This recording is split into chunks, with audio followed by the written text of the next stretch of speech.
War is afoot. Just finished the episode, first episode of House of the Dragon. Initial thoughts, what do you guys think? I thought it was great. Mm-hmm. I thought it was in almost every single way better than D&D. Yeah. As my initial thoughts is immediately things like helmets, the references to houses that are not necessarily important but help fill out the world. Yep. Dialogue felt fluid between people that seemed like people that actually knew each other, rather than... I didn't mind the early Game of Thrones where they'd monologue at each other, but it wasn't exactly natural. Yeah. I'd see why George R. R. Martin liked it, for sure. Yeah. Definitely. Everything from it was... Like, most of the things, like the dialogue, obviously the guy, like, cutting his hand on the throne, the Targaryens having dragon dreams. Yep. Right. Yeah. The combat that we saw in it, like I said while we were watching, it feels like they know what they're doing, and it feels chaotic enough to where it doesn't seem too polished. The impacts, just on the choreography, impacts felt good. There was they didn't do a ton of like long scenes of guys fighting like John Wick style, but it didn't feel like what's that scene of Liam Neeson trying to jump the fence and they do it in like 14 takes in 1 second. Yeah, right. Yeah, it didn't feel like that. Yeah. The impacts, the mace breaking the shield, you mentioned that while we were watching. Helmets, everything feels like it's useful in the world. Also, even there was the part where the guys with the axe is hammering away at the guy on the ground, and he's still alive because he's wearing armor. Whereas there were parts in the show where armor, in original Game of Thrones, where armor felt like armor, but then there were parts where it felt like a guy just hits a guy with a sword and it kills him. I hope they're really trying to be grounded like that, because it feels awesome when you see that. Issues like that were prevalent from Game of Thrones from almost the beginning. Yeah. So it's interesting to see those types of things that I wouldn't have thought that they would prioritize. Mm-hmm. And so hopefully I don't know if the people involved were like, let's change a few. Let's try having helmets. Let's try and maybe even George R. R. Martin being involved was like, hey, you guys better put this shit in there. Yeah. Especially this time. Especially in a world like this, when you have Daemon Targaryen, he has a special helmet, so it doesn't really it doesn't help, or it makes it easy to identify him even though he's wearing a helmet, like stuff like that where he should be wearing an over the top outfit. Like in the real world, you want to be able to identify people without seeing their face in battle. Yeah. You do that by heraldry, by their colors, by their armor style, it just makes sense. It's I don't think we would have had a problem identifying Ramsay if he had his helmet from the books, which is just looks like a flayed man skull. Or a face. It looks like a flayed man face. So it's like. Yep. Yeah, and especially helmets. Like, helmets is the one thing that you would have almost no matter what as a soldier, even if you didn't have armor. Right. Because helmets are cheap, and they protect your most, vital part of you, and then, so I hope that kind of feeling continues in the future, where it doesn't start to slowly fall to where you have guys just quickly, easily slicing people up. I like that Daemon was awesome, but still gets unhorsed, and I love how he's like sliding along the list. Yeah, like just that kind of detail, Yeah, it's just something I've never seen before. You know, Daemon was fantastic. Yeah, and Viserys. Just every regard. Yeah, Viserys felt awesome. Yeah, Otto was awesome. Mm-hmm. Oh yeah. Rhaenyra was great for what she's supposed to be at this point. We'll see what she's like when she's more making a lot more decisions and stuff. But yeah, I love just how just medieval it felt. Like there was a detail early on. I'm trying to remember. Oh, just like them talking about like different humors. Yeah. The medical stuff, like all of that felt very medieval. The even just I mean, at the end, like Damon basically getting exiled just for insulting. Like that's kind of stuff that's very prevalent in the books. Yeah. And very prevalent in actual medieval history. But you know, at a certain point, it seems like a lot of people could kind of just get away with saying whatever they wanted to any ruler. Yeah. And face no consequences for it. Right. Also, like people stinking of dragon is awesome. Like the idea that it's like just little details like that. It's like Oh, it helped massively. Yeah. The small council meetings have always been my favorite from original Game of Thrones, so I love that too. Corlys Velaryon seems like pretty Really awesome cool, so far, and I like that they're already kind of bringing up the Stepstones because it was his his whole thing that he needs to go to the Stepstone or wants to fight in the Stepstones. And I love hearing things that are happening on the other side of the world, just little bits and pieces. And they're talking about like having to keep shipping channels clear. Yep. Like there's a little bit in that when they're talking in the small talk. I immediately took note of that. I was like, that's what I'm talking about. Yep. Yep. That's what I want to see. Go ahead.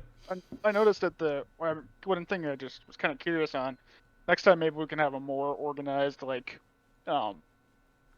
what did you think of the politics this episode? You know, something like that. You know, more, but for just kind of initial thoughts, or you know, what do we think is going to happen in the future? Yeah, we could kind of more segmented it. But I noticed that they did name drop obviously the Dragon Dreams, but they did also name drop the cause of the Doom of Valyria. Yeah, which they said it was dragons, right? Right, which has not been confirmed. Right. In the books. Yep. So I'm curious if they're going to actually try and delve into that at all. Right. Why drop that in the first episode if not? Yeah. As well as the Long Night. Like, yeah. We kind of always imagined that, you know, the magics they used to awaken the dragons in Valyria or whatever was probably the cause. But I'm interested in thinking like if they're going to try. It makes it kind of sound like they're going to try to tie it in somehow to the Song of Ice and Fire, I guess. Which is interesting, I guess, because I don't know how it is in the books, but obviously Rhaegar knows about the Long Night. Well, I was going to say that conversation felt like a very leaned up, curated version of the fact that many of the Targaryens and stuff did have dreams of the Long Night and things like that. Just not so like specifically like like that where it's like this is a secret passed down through our generation type thing. That's definitely I don't think a thing. But their obsession with like creating the chosen one. That type of thing like was definitely a thing. And then Rhaegar was specifically very much about that. Yeah, I'm also... Yeah, I guess another thing that I'm thinking of that we also talked about a little bit was just how full King's Landing felt. It felt like it was, you know, lived in, which I really like that. Game of Thrones initially had smaller budget, of course, so it was a little bit harder to do that. Later, they kind of built it up, but it's nice to see that. The budget on this is obviously way bigger than Game of Thrones season 1. I mean, so that just straight up looked like a movie. Yeah. Like, Dragons look great. I do love, even though we only saw him at the end there, Caraxes being like kind of not a mutant, but a somewhat malformed dragon with a super long neck and wings on his legs. Like, I do love that look. Makes him seem, you know, interesting and different. Right, you need to be able to tell the dragons apart later in battle easily. Yeah. That's the thing, is that like Daenerys' dragons makes sense because they're siblings, but Right. Yeah. they're just the exact same dragon. Yeah. Basically, You know The who focus was on Drogon's yeah. only, really. Yeah. The other two Yeah. dragons didn't get really any focus. Yeah, and then what was I thinking of? The that I like that we're in like a kind of golden age of the Targaryens too, where the kingdom feels like it's at peace, you know. And they even Right. mention that where they have a bunch of, you know, young knights trying to prove themselves that have never been in battle. So we're like in this, you know, time where everyone's doing well. Right. It's like Pax Romana or something. Yeah, and it felt like it had the aspect that the books had a lot of, which was like these different like idioms that are like throughout the show had it with the Starks and the Lannisters. Lannisters pay their debts, and I don't even know if they had anything with Starks. Well, I was thinking winter's there must coming, be- but Yeah, they would winter's always coming, say I that, suppose. yeah. Yeah. But just like her saying like that. What's her name saying that? Yeah, the knights are as green as summer grass, Yeah. and like all these other things that a lot of the characters will say in the books. right. Yeah, it just makes it. Yeah. It gives it a flow and a poetry, and it's. I'm just more expecting to hear descriptive, "Words are wind." Yeah. Better be "Words are wind" at some point. Mm-hmm. Um, Yeah, I wonder how many in the first season, how many houses they're really going to focus on. I'm assuming it's obviously Targaryens, Hightowers, Valerians. right. It looks like the Baratheons are fairly involved as well because I think isn't Rhaenys, the queen that never was, isn't she technically half Baratheon? I think in the book she actually had like black hair. So yeah. Yeah, I think you're right. Yep. That's right. So Baratheon, obviously they showed Rickard Stark. Right. I don't know if he's actually gonna be in it. Probably not. I know Probably not super prevalent, but Yeah, I know the River Lords are involved in the series, which would be the Tullys, or I don't know if they reigned at that time, but so obviously the Vale is at least being mentioned, so there's going to be some of that. I think from what I've heard with interviews and stuff, it seems like at least this first season is going to be a lot more contained, not quite as wide-reaching. So right. Yeah, makes sense. Yeah. Old Town clearly Yep. will play a major role. Mm-hmm. Several, obviously, the High Towers are prevalent, but also references to Old Town in this episode. Yep. Etc. So I'd expect to even see Old Town this season. Mm-hmm. Yeah. Maybe in like next episode, honestly. Right. It also just feels more like these people really are devout, like, you know, devout faith of the seven followers. You know, like that's Right. a really important thing. You know, just another kind of just like very grounded. Like this is medieval society. Yeah. Yes, Who even in like Game of Thrones can you think of that is actually like a believer of the Yeah. Seven besides the High Sparrow? Yeah. Like it seems like Right. most people are like, oh, the gods. Yeah. It's either. But obviously in the yeah. books, it's like everybody. I think Tyrion actually is kind of maybe an atheistic thinking in the books. Yeah. Or at least just doesn't care about the Seven. Mm-hmm. But pretty much Yeah. everybody else, like they do see them as their gods. Yeah. They frequently pray to them, and Yeah. I guess Catelyn in the show was Yeah. somewhat. And a lot of the Northerners still held to, Right. Or, you know, the old gods. Yeah. they- That was prevalent, Yeah. but not the faith in the Seven. Right. Yeah. I wonder how many episodes it'll be until they do the time jump too. Right. I would assume probably 3 or 4, something like that, maybe. Yeah, but- it doesn't feel like you could do a time jump yet. yeah. But Because I mean, yeah. there's still stuff that Damon's doing before the Right. time jump, I think. Because they're mentioning the stepstones Yeah. and stuff, and I think that's Right. pretty quick. So yeah, I'm definitely have a good feeling about it right now, where it's like, okay, this is like this episode. If it was put inside the Game of Thrones and we were ranking them or something, I feel like it would be it would be decently high on the list Mm-hmm. of just Game of Thrones in general episodes. So Yeah, as far as Game of Thrones premieres go, yeah, that was probably one of the very best. yeah, Yeah.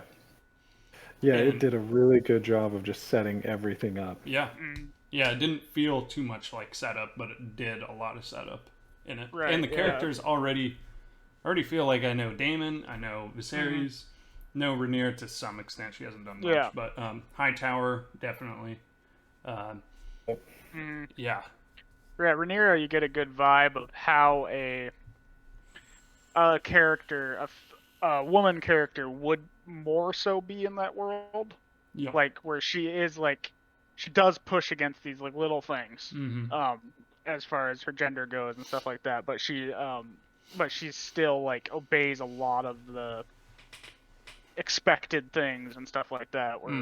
Where like, you know, eventually you just in Game of Thrones series, you'd have some character just like call out a king for like sexism basically or something Yeah. like that, and it would just be like nothing would happen from it. Like, yeah, um, Yeah. Yeah, there's just like a real sense of establishment, you know, like yeah, there are norms, there are institutions, and we are going to uphold them. That's the right. you know, like there's no like impending need to get rid of these things. Where Yeah, and the man, Thrones felt so modernized yeah, towards the end. yeah. It just felt more and more modern as it went on. yeah. And now I'm just so glad that we have politics back. It's just it's so nice. Yeah, and just Yeah. yeah, I love the Iron Throne also. Definitely an improvement. Yeah, it was a good way of doing that more the book style Iron Throne and have it make like look better on screen essentially. Yeah, Yeah. 'Cause, I mean, it still was nowhere near the size and stuff of the throne in the books. And the throne in the books isn't just like there is some swords around it and stuff, but it's not like most of the swords are just in it. yeah, And it's just this massive, enormous, ungainly thing. That felt like a good between kind of. Yep. Yeah, where they weren't like changing it too much from what the Game of Thrones one looked like. They just added more around, which made it yeah. And That's then one thing that like it makes more sense in the books as to why Ned made such a judgment on Jaime when he was sitting on the Iron Throne, because it wasn't like he just like sat down on the Iron Throne, like he Right, he would've climbed had- up all these steps. yeah. You know, like this was like Right. a very conscious decision. Right. Yeah, that does make more sense. Yeah. Um, Yeah, I really hope that as the show goes on, we get a lot of different angles politically, a lot of different houses involved, and just see seems the like there's dynamics. seems like there's a natural way you can build this out. Yep. And have it really, truly just slowly move outward. Right. Each season, you include a couple more houses. Yep. As people get to understand each house and stuff. Yeah. Then Yeah. Yeah. Yeah, overall, it seems like just a great starting point because they've already locked in the whole, succession thing. We're seeing hints of the possible players. Yeah, now that Daemon is gone, we've got a good, conflict point. Yeah. The old, which I loved was because it's that quote from Sam's dad in the books, Tarly, about the woman's battle being in the birthing bed Yep. and the men being on the field, and then they literally had it cutting between Yeah. the birthing bed and men fighting. Yep. That was cool. Yeah. Yeah, the showrunners seem like they're also just because they're actually working with George R.R. Martin closely on it. So from everything I've seen and heard, so it clearly shows. Yeah, I wonder how many seasons it will be. I'm hoping about 5. Yeah, like that would be my hope. perfect. Yeah. That'd be like the perfect amount. Yeah.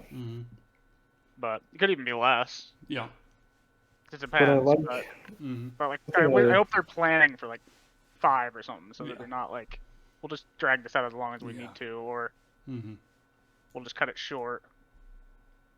I like how there's just a sense of just like a storm brewing, rather than just like, doesn't jump into it too quickly, and it doesn't feel like nothing's really happening, but you just feel like there are pieces moving and you don't quite have the full picture yet, and you're trying to like figure out, okay, how is this all gonna end up in just, by the end of the season or whatever kind of this maelstrom of political conflict and stuff. It's just so much just different agendas basically conflicting with each other. Yeah, I'd be curious to see how it is for someone who is watching this without having seen Game of Thrones. Right. Yeah. I'd be curious how it is. Because I mean, I could still see how that could be really good. But I'm curious how much different things make it really confusing to people that haven't seen the original show, or...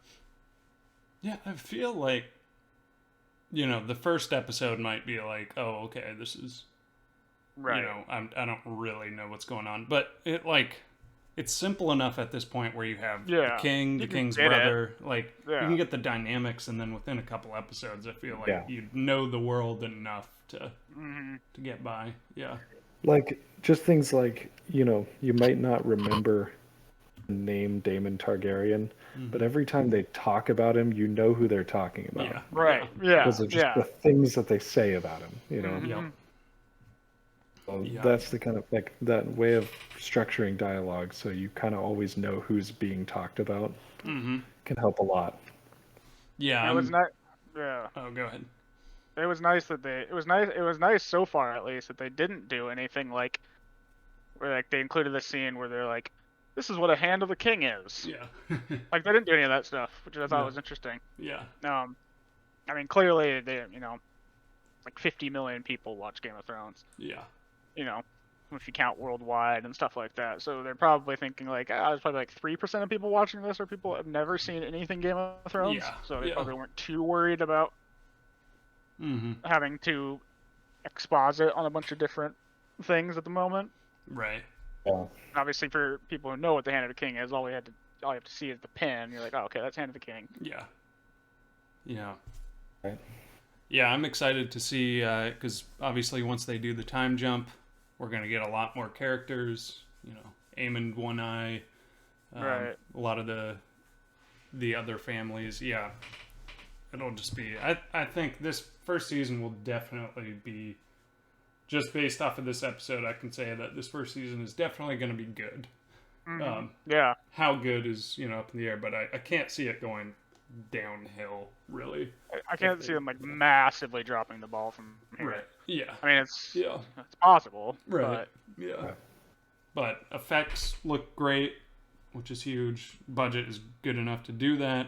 Characters all seem perfect for the role so far. Nothing felt out of place. Nothing was glaringly off. All the actors seem to be good at subtle acting. Yep. When they needed to be and stuff. Yeah. Definitely. I am very hopeful. Yeah, I'm very, very excited to watch the rest of this. Yeah. Man, it's too bad. I can look forward to Sundays again. I know. Yeah. It's too bad, though, that they couldn't just release it all. Yeah. I would just watch it all right now, probably. Yeah. I'd call just in, stay up till like 4 a.m. sick to work and just go for it. I probably would just watch it, yeah. Yeah. It'd be hard not to. Yeah. Yeah. No, it's just good to have Westeros back. Yeah, yeah, it just feels. It just, and this also helped. This also did like remind me again of like just how good of a world this is for TV Yeah. specifically. Mm-hmm. It just works so well because it's so much about the interpolitics between individuals and stuff like that, which is what most TV's about. Yep.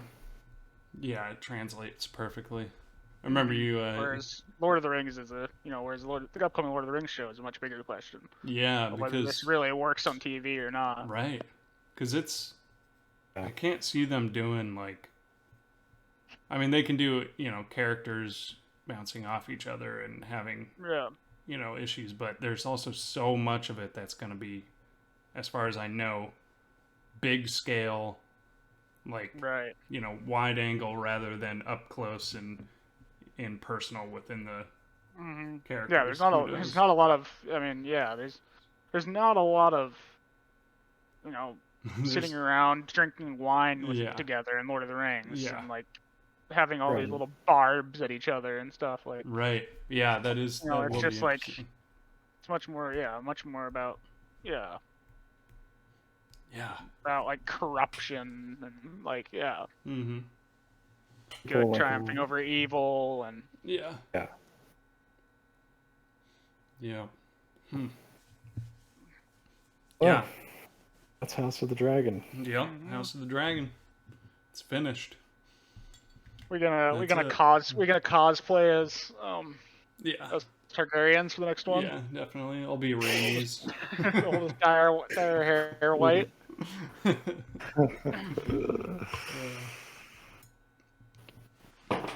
You know what they need to do is just make an option where you just pay like $20 up front and then you get access to all of them. Nice. Nice.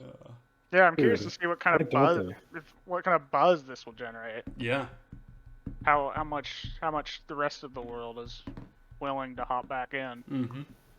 I think it came at the right time. Like it's been long enough since Game of Thrones finished to where I'm sure people have forgotten enough to be like, oh well, who knows? I'll give it a shot.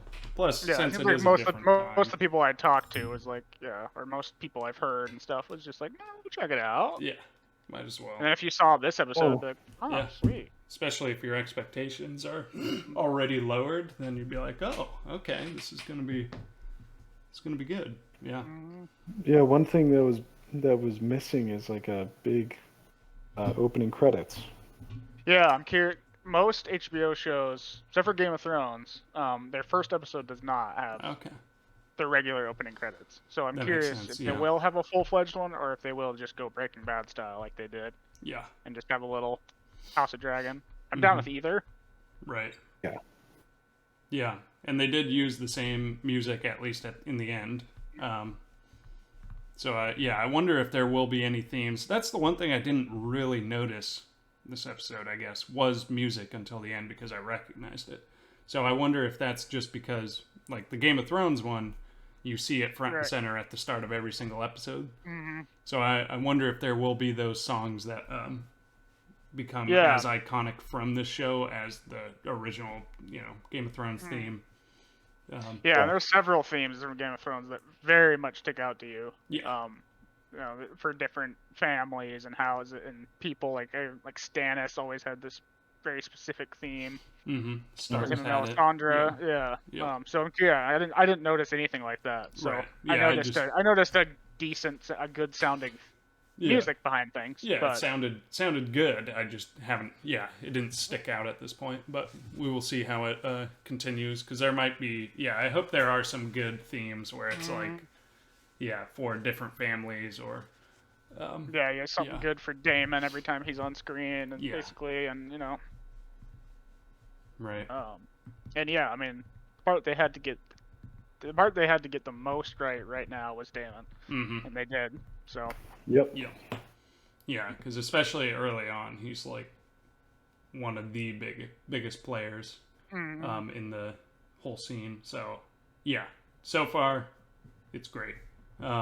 I do wonder how he'll be when he's older too, after the time jump. That'll be interesting because I think in in the books, he's actually, he's like getting not old, but he's past his prime. Right. You know, during the events or something. But he's still, you know, described as the most dangerous man in Westeros. So, you know. Right. Yeah. Yeah, I'm interested to see how he changes through that. Yeah. No. Yeah. Overall, good time. Can't wait for the next one. So.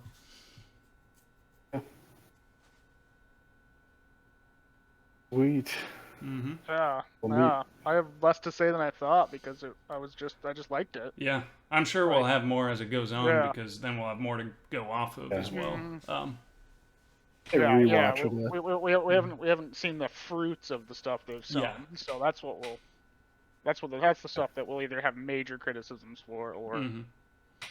It would also be nice to do a season end review as well, where we go even deeper. But yeah. Okay, sweet. Well, call the video there. I didn't. Yeah, I mean, I guess there was some. I guess like if you're talking like, we can talk more about this as it goes on, but like real like themes that it was about. Like clearly, you know, the woman in the birthing bed, like it's clear one, like woman at this time and stuff like that. But I didn't really specifically notice any others, so I'm curious to see if they'll, if they will explore any themes, right? Or if there'll be natural ones that come out of it, but yeah, it's kind of impossible. It's always gonna be about avoid. powers, so But yeah. Okay. Sweet. Yeah, next Sunday we'll do it again. I like this format too. It's pretty easy to just jump on and do a quick one. Yeah. Yeah. Okay, I'm gonna stop there.